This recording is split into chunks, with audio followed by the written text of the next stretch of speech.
Hey guys, so today I thought I'd do another video on some things you may not know. Um, I try to come up with different ideas for my channel instead of the same old thing all the time. I try to change it up from time to time and just come up with different ideas, I guess, to be more entertaining for you guys or to give more information when it comes to, the military collecting hobby and everything. And I've said it so many times over the years, I'm nowhere near an expert. I do have a lot of knowledge on certain things, but I'm always willing to learn, just like I'm sure most of you guys are, because we can never know it all, every little detail or characteristic or little bitty thing here and there about just every aspect of collecting military. It's just such a wide variety of types of collecting that could take place. But I enjoy putting these videos together, and I know a lot of you guys like them. And I just hope you guys continue to support me. And if you haven't already, please subscribe. And, y'all keep commenting. Share my videos if you will. Give the thumbs up, notification bell, all that good stuff will be greatly appreciated. But as far as today, I'm just going to focus on like uniforms, jackets type things. Just a few different little things I can point out there for you guys that you might not know about, jackets or uniforms. And I'm going to do more parts of this, I guess, series, you could say. I'm going to do one on helmets, like things you might not know about helmets. And I'll figure some other stuff out. But anyways, guys, I'm going to go ahead and bring you in, and let's get started. Okay, so as you see here on my table, I've got actually a total of 5 uniforms / jackets. And I'm just going to cover a few random topics. Again, most of you guys might already know these things. Some of you might not. But again, if there's anything that you got questions about when I make videos or some things, maybe I misspoke, definitely, let's have some dialogue. I love going back and forth in comments, in the right way, respectable way, and just kind of compare, knowledge that we have on different things. But the first thing I wanted to show you guys, this right here is obviously a post-World War II jacket. And, it's actually got a lot going for it. It obviously was issued to a person named Phillips. Got the collar disc, marksman badge, got ribbons, chevrons, patch, and everything, right?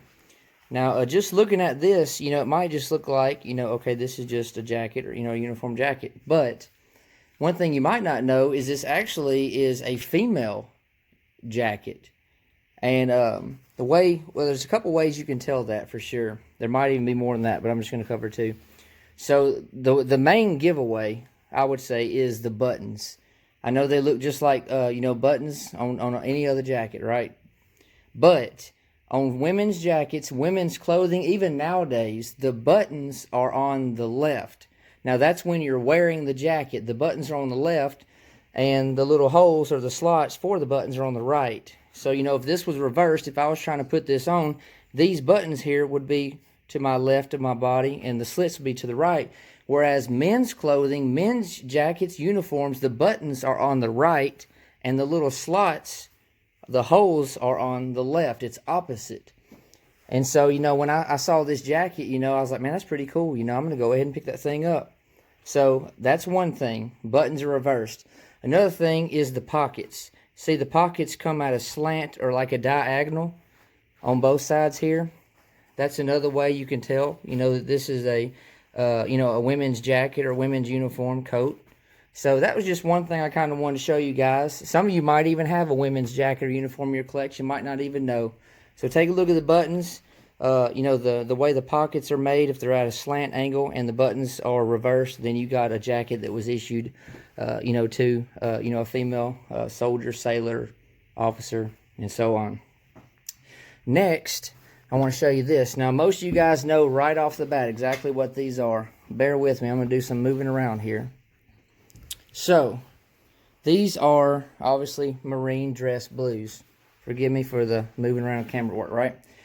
Marine dress blues. Now, I've seen it talked about a lot on Facebook groups, other different things about, hey, is my Marine dress blues, is it World War II or post-World War II? The main giveaway is the pockets. You see the one here on the left, it has 4 pockets. The one here on the right has no pockets at all. So the pockets on the front of the uniform did not come into actual, manufacturing production until after World War II. I've read and seen where they were started somewhere, I believe it was around September of 1946 for just a few months, and then really started, taking off in 1947. So if you have a Marine dress blues and it has pockets on the front, just like this one, then it would not be technically World War II era. It would be very late 1946 or 47 and beyond, 48, 49, 50, and so on.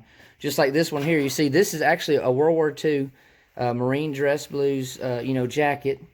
And you see it has no pockets on the front.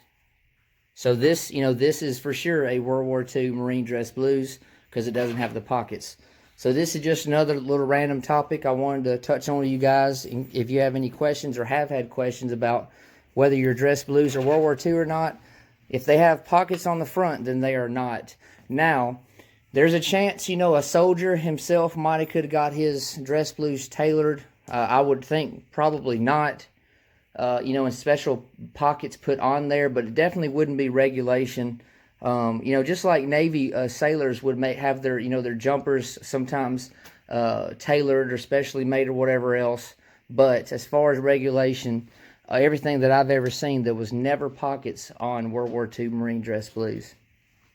Now, moving on here, I can't believe myself. Look at this. These are all my notes and stuff. Well, not right there. Look.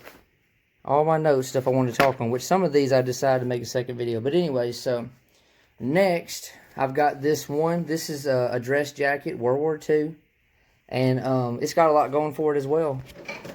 It's got the, the chevron, patch the left shoulder, patch right shoulder, ruptured duct, honorable discharge, ribbon bars, for Good Conduct Medal, World War II Victory Medal, American Campaign, Asiatic, I believe it is, and I can't remember what that one is. But anyways, unit citation, overseas, and everything. So, the reason I have this here is because it's got, it's got a patch on the right shoulder, patch on the left.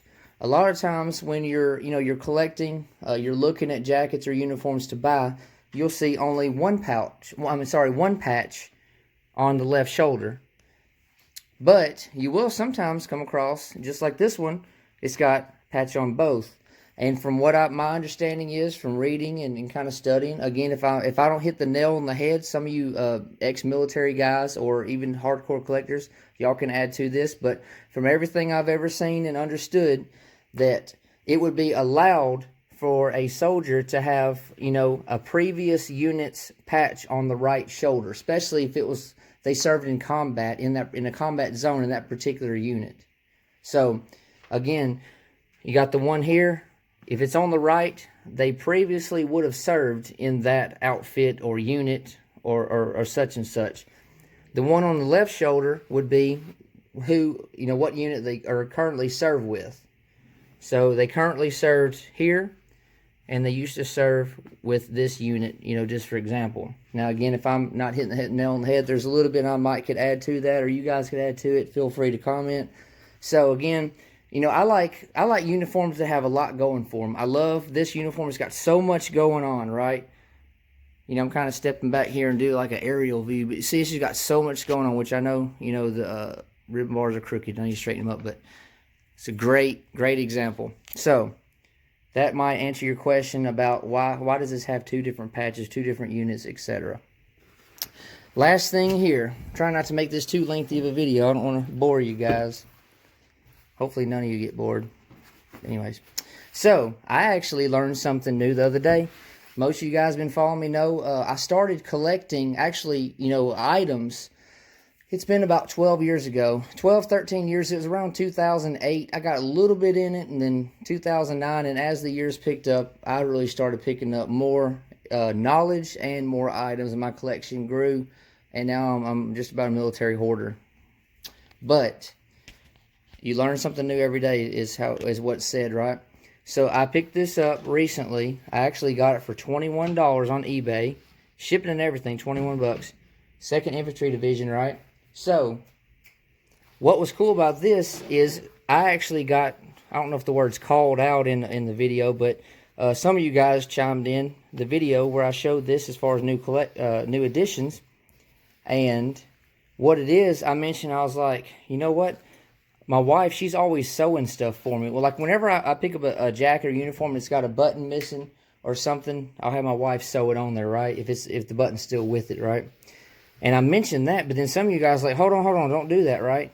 Because you see there's safety pins and different, attachments as far as holding the buttons in place. And you guys educated me, and I appreciate it a lot. Let me know that this was done somewhat, I guess, a common practice, or a lot of soldiers would do this to make it easier to clean their buttons. You know, you want to keep your uniform clean and everything looking good. So instead of having to, roll the button around while it's still, sewn in place, they could detach the button completely and then thoroughly clean and polish the buttons, and then just reattach them with safety pins or, this ring set up here or whatever else. So that's something new I learned. So if you got a jacket with safety pin buttons, I suggest you do not remove the safety pins and just sew the buttons in place. And hopefully you haven't already done so. And I really appreciate the guys that spoke up for me, because I could have, I guess, hurt this jacket, this uniform a little bit. I could have hurt it, as far as the really cool characteristics and an aspect of it. But anyways, guys, I'm going to wrap this video up. I hope you like it. Hope it's informative. And I'm going to continue to make more videos like this. Again, most of you guys probably already knew these things. If there's anything you can add to it, feel free. But as always, thank you so much for watching. And I'll be getting back to you guys soon. So thank you.